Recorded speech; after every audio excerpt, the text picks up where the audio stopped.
Hi everyone, it's Roger here from What's On at disneyplus.com. A quick news update for you guys on Hulu getting more new subscribers than Disney Plus. But before we get into any of that, make sure you do hit that subscribe button to keep up with the latest Disney Plus news. So as we all know, the whole situation with Hulu in the United States is a little bit messy because Disney and Comcast still share ownership of it until 2024, when either Disney or Comcast can force Disney to buy them out, unless they make a deal to break it a bit earlier.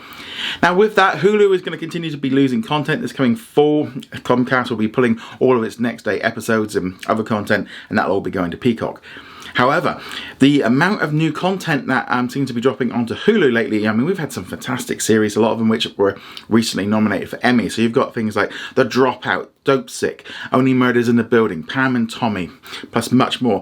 This continues to bring new subscribers into Disney Plus because according to the Wall Street Journal, some new data has been brought in by Antenna that in the last 24 months, 18 of those 24 months, Hulu subscribers have topped Disney Plus, with new subscribers surpassing Disney Plus in the last 6 quarters. Now, Hulu currently has over 41 million subscribers in the US, while Disney Plus around the world has 137 million, and that's continued to grow. And we're going to get a new update next month at the financial results. We get new updates every 3 months, and I expect that will be a huge boost because they've just launched right across like Middle East, also in North Africa, also in South Africa, and in Europe. So there's loads of new countries. So I expect that's given it a boost. However, there are a lot of people unsubscribing. You've got problems obviously with India, with them set to lose the cricket rights for the Major League. Plus also it's summer, we've all been locked up for a couple of years, so everyone's trying to get out. Plus also with the upcoming recession, people are trying to save money, so they're cutting back on subscriptions. But Hulu continues to grow, which is kind of quite weird because Disney really aren't promoting this system in the same way they are with Disney Plus. And ultimately, it does make the whole idea of them merging them together much harder to kind of see if Hulu continues to thrive. But I think eventually we are going to see Disney Plus and Hulu come together in the US because it's what they've done everywhere else. Everywhere else in the world has already got a combined system, and as more content from Hulu leaves, it's going to come down to just having a lot more of the Disney-owned content. Also, as deals expire with other companies, more stuff will be brought in. Because at the minute, Hulu's not got a great amount of the 20th Century Studios content.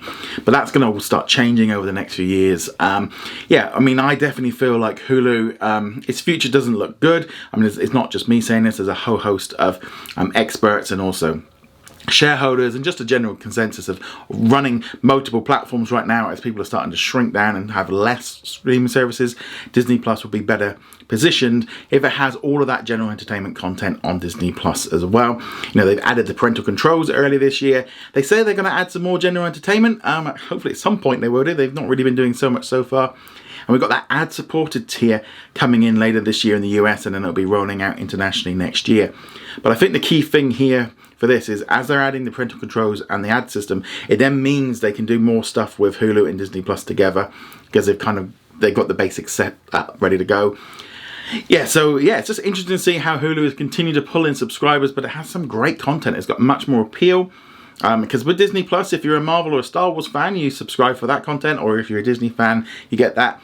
But if you're really into anything else in the US, it's not really there for you. Internationally, bit of a difference. We have all these shows like Dope Sick and The Dropout, and they're fantastic, and I think this is a great thing for Disney Plus. And as I said, they've done it everywhere else. When they just launched in all those new countries, again, they put it all into one because they didn't want to roll out Hulu internationally. But yeah, it's just interesting to see how Hulu continues to do pretty well in the US because it's got all that extra content. But let me know, are you subscribed to Hulu? Let me know in the comments below. I'd love to hear your thoughts on all this. Thank you very much for watching this video. Make sure you go check us out over at whatsondisneyplus.com. Like, follow, and subscribe. Also, a huge thank you to all of our supporters over on Patreon and also on our YouTube channel memberships. And I shall see you guys in another video. Laters.